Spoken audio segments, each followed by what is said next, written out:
وَلَقَدْ يَسَّرْنَا الْقُرْآنَ لِلذِّكْرِ فَهَلْ مِن مُدَّكِرٍ۔ تیسرا پوائنٹ اور نقطہ یہاں پہ یہ ہے ان آیات کریمہ میں کہ کفار مکہ نے بھی کفر کیا اور مدینہ کے کفار نے بھی کفر کیا۔ ان دونوں میں فرق کیا ہے کفر ہی، کفار مکہ کا بھی اور کفار مدینہ کا بھی، اس میں بنیادی فرق کیا ہے؟ قرآن کریم نے کہا کہ الذین آتیناہم الکتاب، انہی آیات میں سورہ بقرہ کی دوسرے پارے کے پہلے رکوع میں الذین آتیناہم الکتاب یعرفونہ کما یعرفون ابناءہم وَإِنَّ فَرِيقًا مِّنْهُمْ لَيَكْتُمُونَ الْحَقَّ وَهُمْ يَعْلَمُونَ، کہ یہاں کے جو لوگ تھے مدینہ منورہ میں رہنے والے،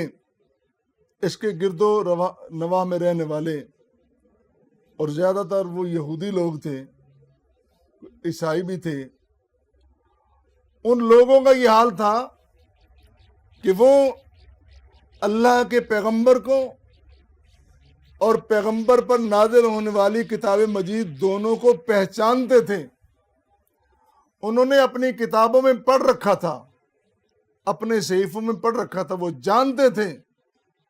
کہ ایسا نبی آئے گا اور ایسی کتاب آئے گی، اس کو جانتے تھے، اور پھر انہوں نے پہچان بھی لیا،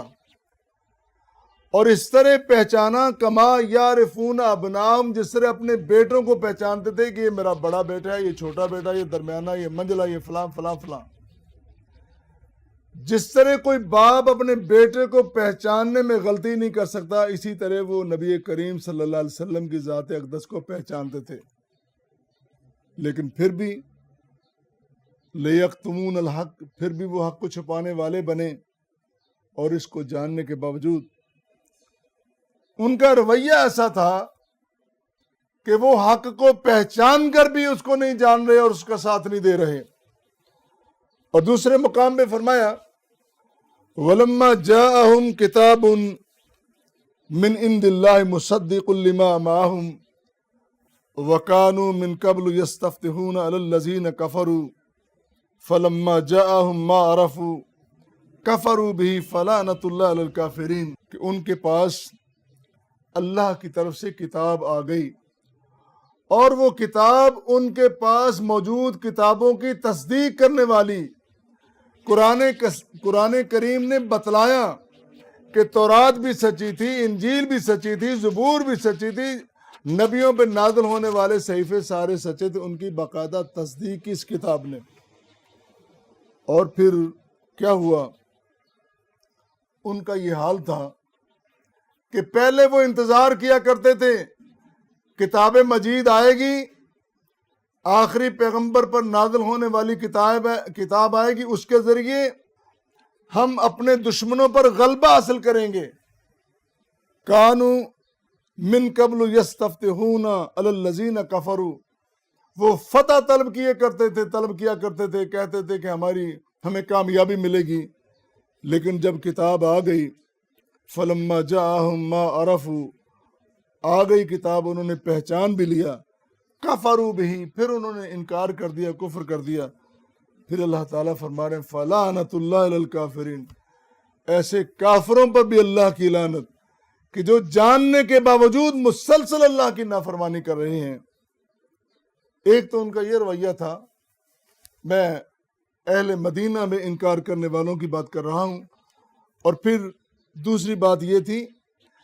کہ ان کے اندر حسد تھا، نبی کریم صلی اللہ علیہ وسلم کے بارے میں وہ حسد رکھتے تھے۔ حسد کیا تھا؟ ان کی خواہش یہ تھی کہ آخری پیغمبر جو آئے گا ہماری قوم بنی اسرائیل میں سے آئے گا، لیکن یہ اللہ کا فیصلہ کہ اللہ نے اپنے آخری پیغمبر کو اولاد اسماعیل میں سے بھیجا، تو یہ اللہ کی مرضی اور اللہ کے فیصلے ہیں۔ تو اس حسد کی بنیاد پر بھی وہ اللہ کے نبی کی اور آپ کے دین کی، آپ کی کتاب کی مخالفت کرتے تھے۔ اور پھر جہاں تک کفار مکہ کا معاملہ ہے، ان کے کفر کا یہ عالم ہے وَإِذَا قِيلَ لَهُمْ جب ان کو کہا جاتا ہے کہ آ جاؤ آگے بڑھو اس دین کی طرف آؤ، ما انزل اللہ و الی الرسول، جو اللہ نے نازل کیا اور اللہ کے رسول کی طرف آ جاؤ، تو پھر وہ کیا کہتے ہیں؟ ان کا جواب یہ ہوتا ہے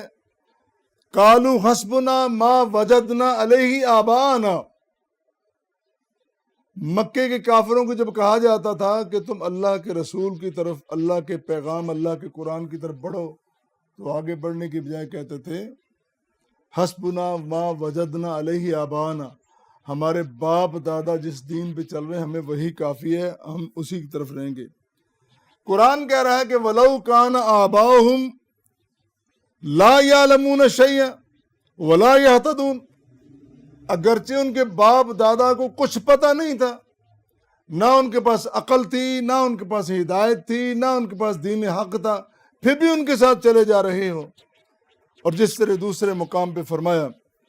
وَإِذَا قِيلَ لَهُمُ اتَّبِعُوا مَا أَنزَلَ اللَّهُ قَالُوا بَلْ نَتَّبِعُ مَا أَلْفَيْنَا عَلَيْهِ آبَاءَنَا، جب انہیں کہا جاتا تھا کہ اللہ کے نازل کردہ دین، اس شریعت کی اتباع و فرما برداری کرو، تو وہ کہتے ہیں بل نتبع ما الفینا، ہم تو وہی کچھ مانیں گے جس پر ہم نے اپنے آبا کو پایا ہے، ان کو دیکھا ہے، ہم تمہارے دین کو ماننے والے نہیں ہیں۔ قرآن نے کہا اولو کان آباؤہم لا یاکلون شیئا، اور تمہارے باپ دادا کو تو عقل ہی نہیں تھی،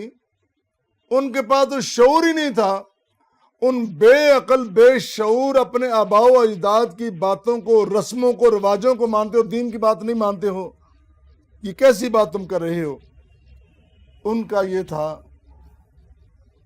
مدینہ والوں نے جان بوجھ کر نہیں مانا، پہچان کر نہیں مانا،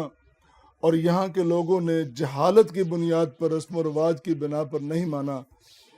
اور ان کا بھی ایک حسد تھا، ان کو بھی ایک حسد تھا، ان کو تو تھا نا حسد کے بنی اسرائیل میں سے پیغمبر کیوں نہیں آیا۔ ان کا حسد یہ تھا اگر نبی آنا ہوتا تو در یتیم ہی نبی بنتے، عبداللہ کے چاند نبی بنتے، آمنہ کے لال نبی بنتے۔ اتنے بڑے بڑے سردار، یہ عتبہ بیٹھا ہے، شیبہ بیٹھے، اتنے بڑے بڑے سردار، ان کو کیوں نہیں نبی بنایا گیا؟ ان کو نبی بننا چاہیے تھا۔ تو ان کا انفرادی اور خاندانی حسد تھا، اور وہاں کے لوگوں کا اجتماعی اور اپنا ایک قوم کی بنیاد پر حسد تھا۔ یہ بنیادی فرق ہے ان دونوں میں۔ حسد وہاں بھی ہے، حسد یہاں بھی ہے، کفر وہاں بھی ہے، کفر یہاں بھی ہے۔ حسد بہرحال حسد ہے، کفر بہرحال کفر ہے۔ اللہ تعالی ہمیں ان دونوں بیماریوں سے محفوظ رکھے۔